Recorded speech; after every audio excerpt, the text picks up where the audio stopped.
obviously, because most of you were attending, there were 33 of you out of 38. So I think majority of you, I didn't need to record it, but today I'll be recording, okay? So why am I recording? Because I think that even though most of you are here today, there may be some need for you to revisit this video, right? Before you actually submit your final assignment, okay? So I'm going to record it starting from now. Please make sure your camera is turned on and that you are facing and in the center of the frame so that when I ask you questions and when you reply, your face will appear in the recording and I can hear your responses as well, okay? Please do not be distracted by anything else on the screen. Do not look at any other windows. Don't be doing other things during this half an hour. Please give me your undivided attention, okay? And at any point, if you need to ask a question, you can use the raise hands emoticon and I will attend to you. If you want to answer, you can either unmute and answer, or if I'm just asking a yes/no question, you can use the emoticons to put a thumbs up or a thumbs down to show me that you agree or disagree with what I'm saying, okay? Either way is fine, but try to make sure that you can unmute and speak when I ask you a question later, all right? So today, I'm going to go into the final phase of writing. So let's say I've spent the last 30 to 40 minutes writing my composition in the exams, right? So I finished my composition, and I want to remind all of you, when you're writing in the exams, right, never ever stop writing. Do you understand what Mr. Bang is saying? Don't stop to think, should I put in this word or not? Don't. Continue with your story first. It's important to keep with the flow of your story. Finish writing, then come back to it and add or change or modify as you want to at the end. Never do it in the middle, or you will find that you lose the flow of your story and your story becomes very chopped up and disjointed. Doesn't read very nicely. Okay, so always start, finish, write in one flow, done, go back to the beginning and review it once again. Okay, so try to work on the flow of your story without stopping. Now, let's say in 30-40 minutes, I've finished writing this composition and I'm now ready to check it and I'm now ready to revise it. Okay, so remember, editing and revising are different. Editing is to look out for mistakes in the language, and revising is to look out for ways I can improve my content to make it more interesting, more vivid, more exciting. Okay, so I'm going to look at the first paragraph. I'm going to zoom in a little bit right now. Okay, and then we are going to work on my first paragraph. Okay, so looking at the first paragraph, and again, I remind all of you that this is the picture, right? So remember, when you are writing a story, you must look at the keyword incident at the beach. Here, can you see here incident at the beach, right? It's a beach. It's not a park. So if you're writing a story and you write about an incident at the park, you will fail your writing task. You must make sure that your story is about a beach incident, something that happens in the beach, an accident that happens near or at a beach, okay? And then you're going to answer some of these guiding questions like who caused the incident, what happened after, right? And I'm going to go into my story. So I've already written my story. You all are very familiar with it. Those of you who were not here yesterday, let me revise. This story is about Alan and his family going to the beach. And when they get to the beach, Alan is so excited that he runs towards the sea. As he's running, he crosses a bicycle path, and the bicycle path is packed with people cycling, right? There are two cyclists who are chatting with each other. They don't see Alan running across the path, and then they collide with him, all right? Rather, they try to avoid colliding with him, and then they stop their bicycles by the side of the path. But Alan was so shocked by the near miss that he lost his balance and fell on the pavement, gashing his knee and getting quite seriously injured, right? And at the end of the day, a good Samaritan or a bystander or a passerby, right, came along and helped Alan up to his feet, slapped a plaster onto his wound and helped him, or, kind of held him and helped him across the busy cycling path back to his family again. And Alan learned an important lesson that day, to be always attentive to his surroundings and to be careful, especially around dangerous areas like traffic crossings and bicycle paths. Okay, so that's the story in a nutshell. We wrote that story yesterday together. I talked to you about how each picture corresponds to a paragraph. First picture usually is the introduction setting. Second picture is usually the problem climax. Third picture is usually the falling action and conclusion and reflection, lesson learned in the story, right? So we finished writing. Now the lesson ended yesterday with me saying we need to add and we need to subtract, right? Okay, we need to add good words and phrases in case we didn't do so in our first round of writing. And then we need to subtract mistakes, right? Errors in spelling, punctuation, forgot to put a full stop. All these things come under subtracting mistakes, right? Take away the mistakes by adding what is correct, all right? So editing and revising both come into play at the last 10 minutes of my writing. So you must always try to finish earlier so you have 10 minutes to get back to your text and improve it even further before you hand it up. So it's like a second draft. You know, we always write first draft, we do it as a class, right? Then second draft, we do it as a group or as individuals, right? Same thing in the exams, right? The second draft is when you look through your text again to improve it for content and language. Okay, let's start with the first paragraph. It was a breezy and sunny Saturday morning. That sounds pretty okay, right? I've described the weather and I have stated the day. It's a Saturday morning. I think that's okay. So I'm not going to improve on that. Alan and his family had decided to go out to Changi Beach for a family outing. Okay, so now let me stop here. Anybody, can you tell me whether this story tells me what Alan looks like? If you think this story tells me what Alan looks like, please nod your head. If you don't think so, please shake your head. I can see all of your heads. So shake or nod accordingly, right? Yeah, as you can see, nothing in this story tells me about Alan's appearance, does it? Huh, Renice? You must be very alert, huh? There is nothing in this story that tells me what Alan looks like, does it? Right? Nothing. So here I can improve. I can add one little sentence that paints a picture of Alan so that my readers can picture Alan in their heads as they're reading this story. I want them to see Alan. I don't just want them to read Alan. I want them to see him. So let's see. Alan is very excited about going out. He loves to go to the beach. So I will paint a picture of what Alan looks like and how he is interested. Enzo, can you please focus on what's going on? I really appreciate if you not do that. Thank you. This session is being recorded, as you understand. Please do not get distracted while you're listening to my lesson. Is that clear, Enzo? All right. As I was saying, can anybody give me a description of what Alan looks like based on the fact that he's very excited about going to the beach and he really wants to, like, you know, run around and have fun and stuff like that? Anybody wants to give a crack at what Alan looks like? Like, let's insert a sentence here to give our readers a picture of Alan in their heads. Anyone? Okay, nobody, then I will just insert my own sentence so that y'all can model yourselves off of it, right? So it was a breezy and sunny Saturday morning. Alan and his family had decided to go out to Changi Beach for a family outing. Alan was a bubbly,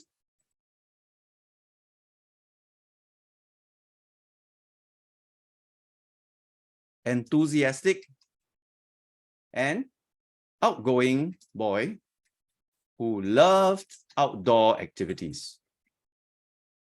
Okay, now I'm going to highlight this part here to show you that this was something that I added. Okay, now, can you all now picture Alan a little bit more, right? He's very excitable, he's very enthusiastic, he's very bubbly, he loves outdoor activities. So I'm giving you a little bit more information about my character so that it ties in with why he loves to go to the beach and why he loves the outdoors and to bond over picnic and all of that, right? Okay, so that's one thing I can add. Now, this is actually adjectives, right? I'm describing my character: bubbly, enthusiastic, outgoing, and loves outdoor activities. All of these are adjectives that describe my noun. What is my noun? Alan, right? Alan is my noun. I'm describing Alan. What is Alan like? He's bubbly, enthusiastic, and outgoing. I can also describe his appearance if I want to, right? So what might Alan look like? Anybody wants to give me some descriptive words to describe Alan's appearance? Now I've described his character, his nature, right? Now I want his appearance. In the next sentence, maybe I can insert some words about his appearance. Anyone? Some words to describe Alan. Can be any kind of description. Is it too early for you all to be thinking? Can you raise your hands if you can think of a descriptive word? I'm just going to wait a few seconds. Anyone? Okay, you can use the emoji to raise your hands if you want to. No? Okay, then Mr. Pang will carry on anyway. It's all right. Okay, so Alan was a skinny, bespectacled boy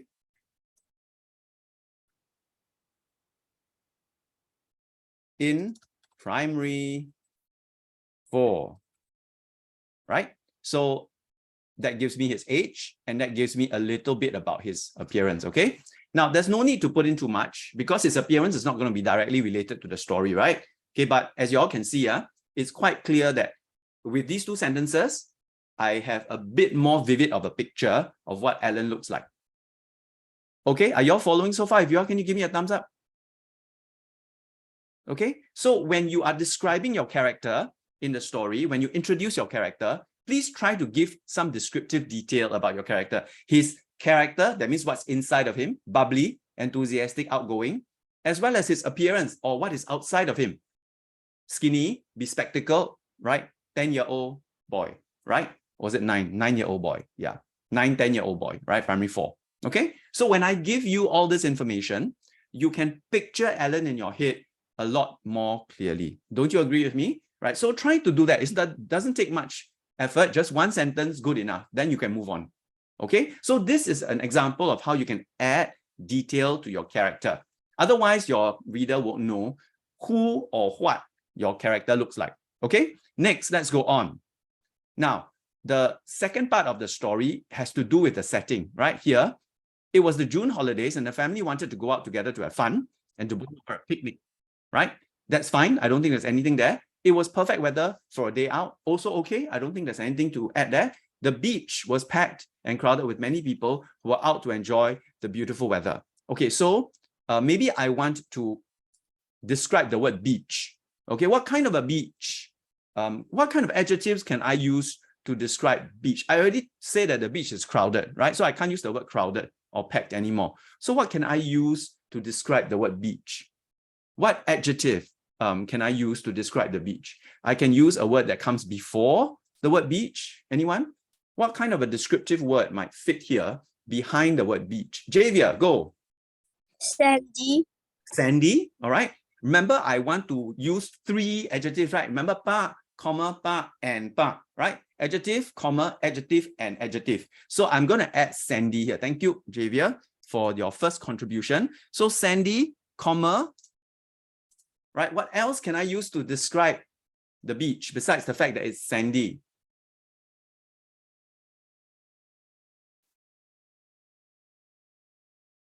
Anyone else? Okay, Yafia? The water was very blue. No, I want to describe the beach. I want a word that describes the beach. So sandy beach, something else beach, something else beach. Okay, so it must link with the word beach. Don't describe something else. The water is the water, right? We'll talk about the water later, right? In the second paragraph. But here is just the beach. So sandy, comma, what else? Anyone? Yes, Shalina. Hot. Okay, the sandy, hot, and okay, very good. So I've got first, second, and then last one. Sandy, hot, and what? Beach. Okay, so the weather is hot, right? Remember, we talked about perfect weather, sun was shining. So yeah, it makes sense. It's linked to perfect weather. So the sandy, hot, and what beach was packed and crowded with many people. So again, what might be a good word to put after sandy and hot? That's linked to sandy and hot.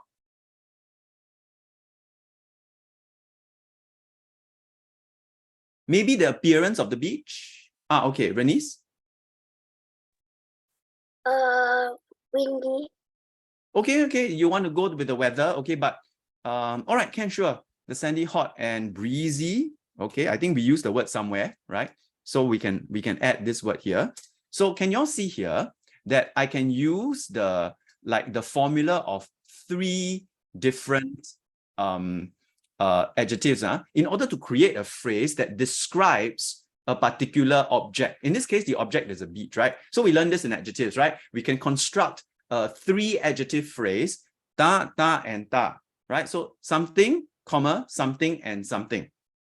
Sandy, comma, hot and breezy beach. So do try to use these structures because Mr. Bang will reward you and award you if I see these structures in your writing, because that shows me that you have learned and are able to apply this particular feature of adjectives. Okay, so the first one was adding the appearance, like Alan was bubbly and enthusiastic, he was skinny and bespectacled, right? Now I'm describing the object. So just now was the character, now is the object. In this case, the object is the beach. You can also describe the swings. You can also describe the bicycles. You can also describe, there are many things in this story that you can describe. Okay, so please think about, as you go through, you review in the 10 minutes, what are the things that are important in the story and how can I describe them even better, right? So in this case, I've chosen in the first paragraph, Alan and the beach, because Alan is important. He's my main character. The beach is important because it's my setting. It's the background for my story. So I must describe the important things.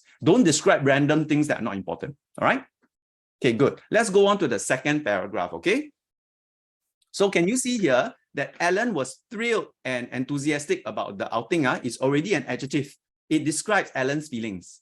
Okay, then over here in the second sentence, he saw the beautiful white sand and the waving palm trees and the deep blue crashing waves of the sea. I already described the scene already, right? So I have the sea, the trees, and the sand, right? All good. Just now, sandy, hot, and breezy beach. Now, beautiful white sand. All of it ties in together quite nicely, right? Then he whooped for joy and dashed towards the beach. Okay, suddenly there was a deafening sound of tires and brakes screeching. To his horror, he saw 2 cyclists. Now, I want you to focus here on the 2 cyclists. Are the 2 cyclists important to this story? Nod your heads if you think they are. Shake your heads if you think they are not. Yeah, they are, right? Yeah, they're super important because they are the ones that will cause your character to fall down. So they are important, right? You cannot shake your head, because the characters that interact with your main character, all of them are important, all right? They must be elaborated upon. And what do I mean by that? I mean that you need to add more information and details to your readers about these 2 cyclists. Okay, so what do these 2 cyclists look like, right? What is their appearance? Okay, what kind of bicycles are they riding? Okay, so I need to describe the word cyclist and I need to give some information about the bicycles that they are on. Because of course, the bigger the bicycle, the more serious the accident, right? If they are riding tiny little bikes, it won't be that scary.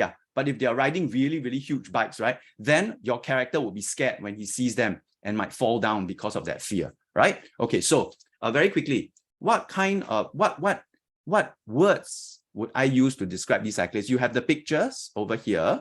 Let me show you. Okay. Lucas, please don't annotate on the screen. Thank you very much. All right, so look at the picture here. You can see the 2 cyclists in the background, right? Okay, as you can see, they are, considerably older than your character, right? Your main character, right? They are considerably older. So how would you describe them? Okay, because I'm going to describe the 2 cyclists, right? Anybody? How would I describe these 2 cyclists? What word would I use to describe them? They're considerably older than my main character, right? Okay, anybody? Sharlina, go ahead. Tall. No, I'm talking about the age. Right, I'm asking you about their age. They are tall, no doubt. They are taller than your character, but I would like a word to describe their age. What kind of age do you think they look like? Are they children, Caitlin? Teenagers. They're teenagers, right? Okay. Okay, so I'm going to put teenaged, okay? 2 teenaged cyclists, okay? So can you see here, I use the word teenage to describe their age, right? They're considerably older, right? They're bigger sized cyclists. And then I want to describe their bicycles. What kind of bicycles can you see what kind of bicycles do you think they are riding? Josiah, what do you think? Tall. Sorry? Tall. Ton? What do you mean? Tall. Tall? No, what kind of bicycles? What type of bicycles are they reading? Are they riding?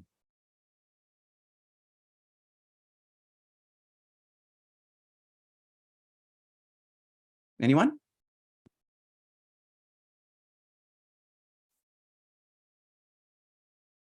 By the way, Josiah, can you please remove your background? And I want to see you live on your video feed. Thank you. Anyone?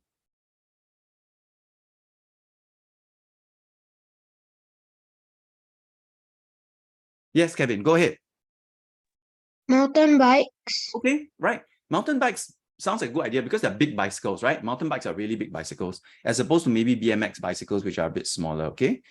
On tall mountain bikes, I'll use Josiah's word. Okay, so I have added to my cyclists so that again, I can see my cyclists a lot more clearly as I read it, right? So they are teenage cyclists, so they're quite big, they're quite tall, right? On tall mountain bikes, right? And that's what causes my character Alan to get very scared when he sees them, right? Wow, suddenly he looks up and he sees these two huge bicycles bearing down on him, right? Of course, he would be very fearful and he would react, okay? And they were busy chatting, right? And how are they chatting? Again, I want to add an adverb here, okay? They were busy chatting. How are they chatting? Are they chatting, you know, can you think of an ly adverb that can describe the word chatting? Ly, right? Adverbs are ly tail words, right? So how are they chatting? What kind of an ly word can I insert before or after chatting to describe the manner in which they are chatting? Remember adverbs?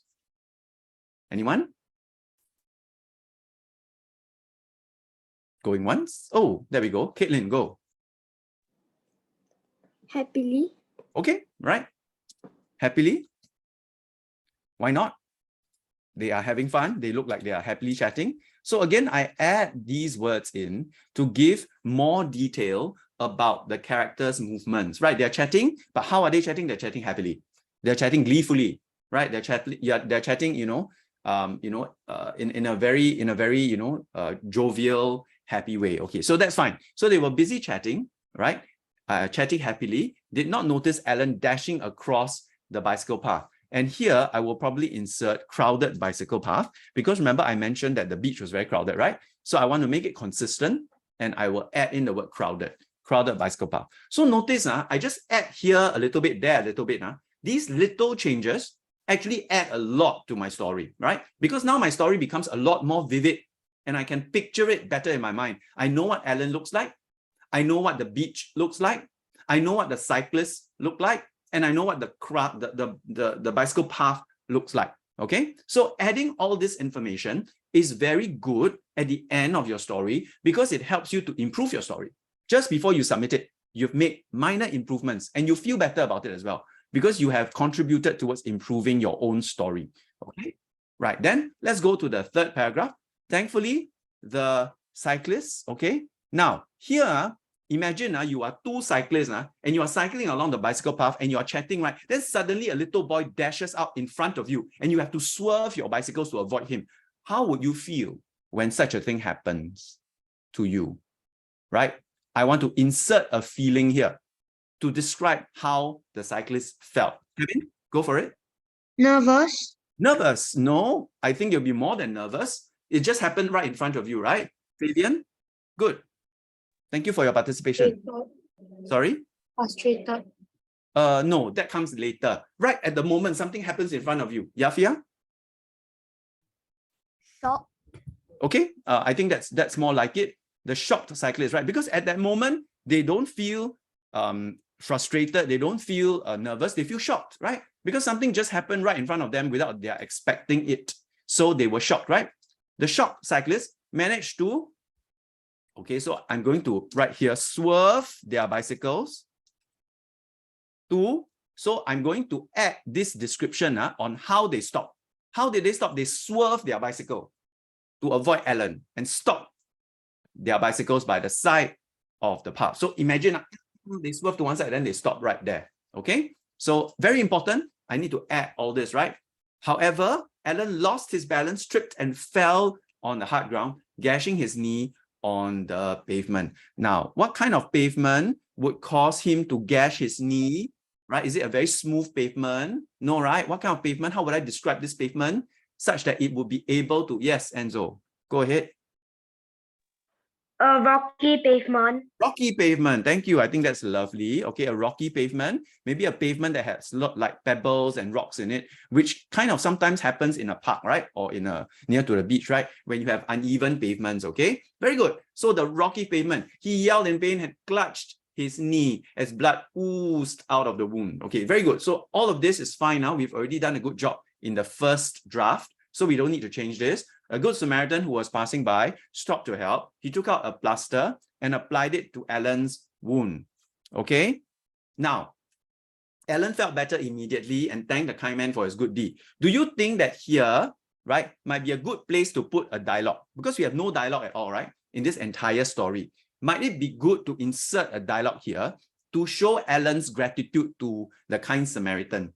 Okay, could anybody like to try to give me an example of what Alan might say to the kind Samaritan? What might Alan say to the kind Samaritan to thank him for what he did? Anyone? Just give me a dialogue.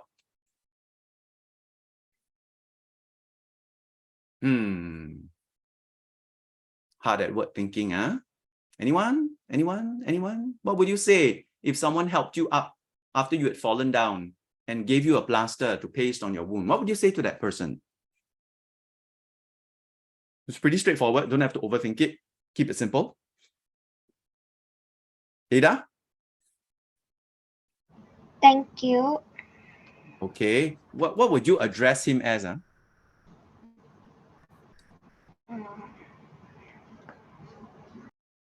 What would you address a random person that you meet on the road? Rochelle?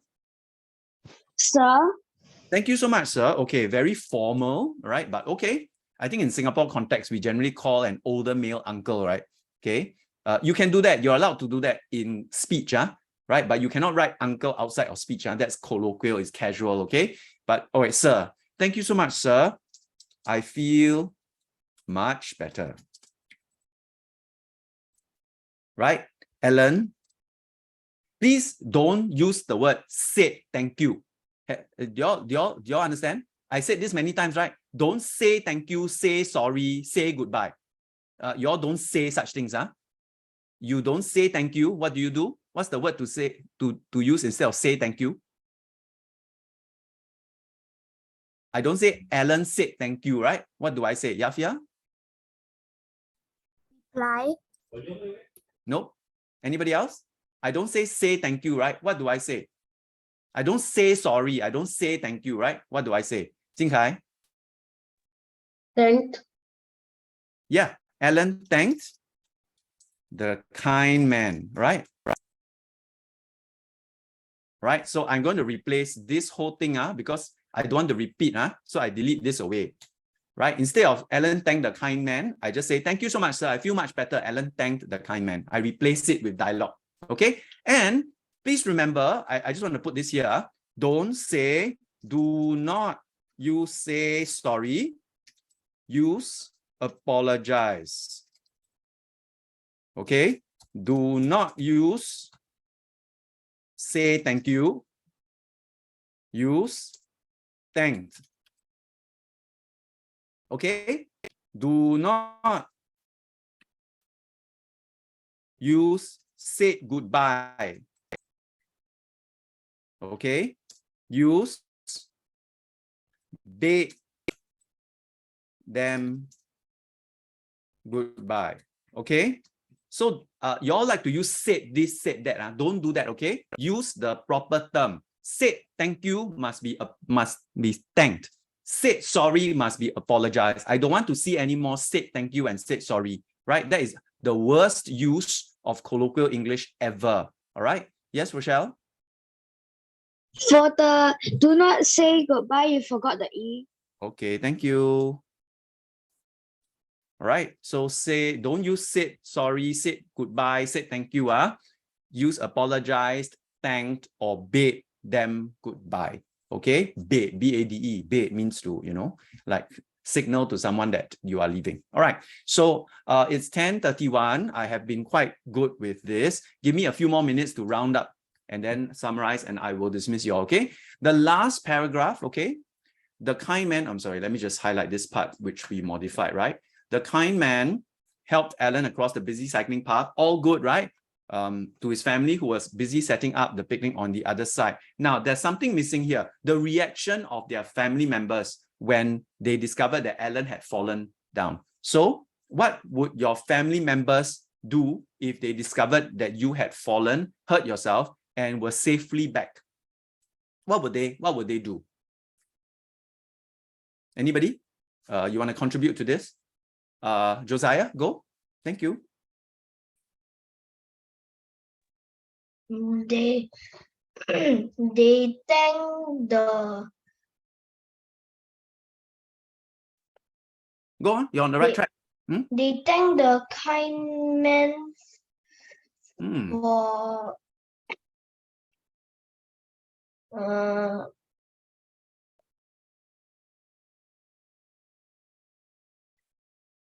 For helping. for helping Alan. Yeah, okay, that's fine. Yeah.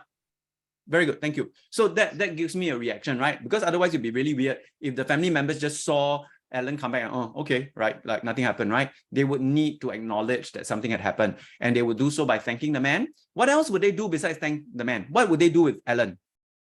Do you think they would just ignore the fact that Alan had just gotten involved in an accident? What would mother or father do, right? What would your mom or dad do? Rochelle? They will reprimand Alan for running without the permission. They also reprimanded, very good, thank you for the word reprimanded, Alan for running across the path without looking out for oncoming bicycles, right? Okay, so this entire chunk here is the family's reaction, which when I first wrote this story, I did not include because I was in a hurry to finish the story. Okay, so can you all see when you slow down, you get back and then you can insert all these sentences. In the exams, of course, you don't need to erase everything. Please don't erase anything. Just use an inverted V. You know what Mr. Pang is talking about? You just do an inverted V and add in the word or add in the phrase on top. You know, there's space between your two lines, right? Right? So please, moral of the story, during the exam, remember to leave a line. Because when you leave a line, then you can do this. If you squeeze all your text together, you don't leave a line, then it's very difficult to squeeze in additional words. Do you all understand? So I'm going to put here, down here, leave a line. So you can insert additional words and phrases. Okay, so that's why Mr. Pang asks you to leave a line. It's not for fun. It's not because Mr. Pang likes lines to be left or to waste paper. It's so that you have the space in an exam to add in additional words and phrases by using the inverted V, the caret, right? Then you can add in phrases and words on top without having to erase everything and waste time. Okay, one final note, please do not erase halfway. Is that clear? Because if you erase halfway, you won't have time to finish, right? Your story, for better or for worse, you already wrote halfway, continue and finish it, then improve it later. Don't erase everything and try to rewrite again, because you will end up with not enough time and not enough space in order to improve it even further. Okay, so I leave you with this. I'll send this improved version to all of you again. Please review it and then go to your SLS and try to work on your own drafts to improve it even better by looking at some of the techniques I have shown you here. Then submit to me by tomorrow morning. Is that okay, everybody?